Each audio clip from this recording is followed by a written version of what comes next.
جھوٹے کو جھوٹ کی وجہ سے 3 مصائب پیش آتے ہیں۔ اللہ تعالیٰ اس سے ناخوش ہوتا ہے، لوگ اسے ذلیل و خوار سمجھتے ہیں، اللہ تعالیٰ کے فرشتے بھی اس سے ناخوش ہوتے ہیں، اور اللہ تعالیٰ کی قسم ہے کہ میں نے کسی بات کو چھپا نہیں رکھا اور نہ کبھی جھوٹ بولا ہے، اور علم اور بردباری کو بہادروں کی مدد سے زیادہ کارآمد اور معین پایا ہے۔ جھوٹ کا انجام ملامت اور ندامت ہے، جبکہ صدق کا انجام سلامتی ہے۔ کبھی ایسا ہوتا ہے کہ آدمی مصیبت کی سختی میں اپنی جان پر جھوٹ بول دیتا ہے۔ غم، دلوں کی بیماری اور جھوٹ یا خلاف ورزی لڑائی جھگڑے کا سبب ہے۔ جھوٹ بولنا ایک بہت بڑا عیب ہے جو آدمی کو ذلیل و خوار کر دیتا ہے۔ علم بے عمل ایک ازار ہے اور عمل بغیر اخلاق بیکار ہے۔ زیادہ جھوٹ بولنا دین کو بگاڑتا اور گناہوں کو بڑھاتا ہے۔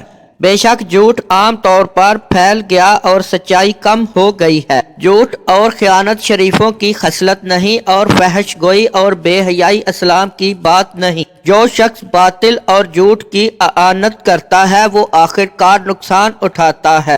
جھوٹے شخص میں کوئی خیر و خوبی کا نام نہیں اور جھوٹے عالم کو بھلائی سے کوئی کام نہیں۔ گنگا ہونا جھوٹ بولنے سے بہتر ہے۔ آدمی کے عروج اور رونق کی خرابی اس کا جھوٹ اور کذابی ہے۔ جھوٹے آدمی میں امانت نہیں اور بدکار میں صفت خیانت نہیں ہے۔ جھوٹے میں حیا نہیں اور غیبت کرنے والے میں مروت کا ذرہ نہیں۔ لوگوں میں سچائی کم اور جھوٹ عام ہو گیا ہے۔ دروغ گوئی عزت کو گھٹاتی ہے، چہرے کی رونق کو دور کرتی ہے اور رونق کی برکت کو مٹا دیتی ہے۔ جو شخص جھوٹ سے پرہیز کرتا ہے اس کے اقوال سچے اور صحیح ہوتے ہیں۔ جھوٹ سے دنیا میں عار اور آخرت میں عذاب دوزخ حاصل ہوتا ہے۔ جو شخص زیادہ جھوٹ بولتا ہے اس کی عزت اور رونق کم ہو جاتی ہے۔ جھوٹ پستی اور ذلت کا موجب ہے۔ جھوٹ میں کو اطمینان ہو جائے مگر پھر بھی ہلاکت پیش آئے گی۔ جو آدمی دروغ گوئی میں مشہور ہو جاتا ہے اس پر کوئی شخص اعتبار نہیں کرتا۔ جو شخص تیرے فائدے کے لیے جھوٹی گواہی یا قسم کھاتا ہے وہ تیرے نقصان کے لیے بھی ضرور جھوٹی گواہی یا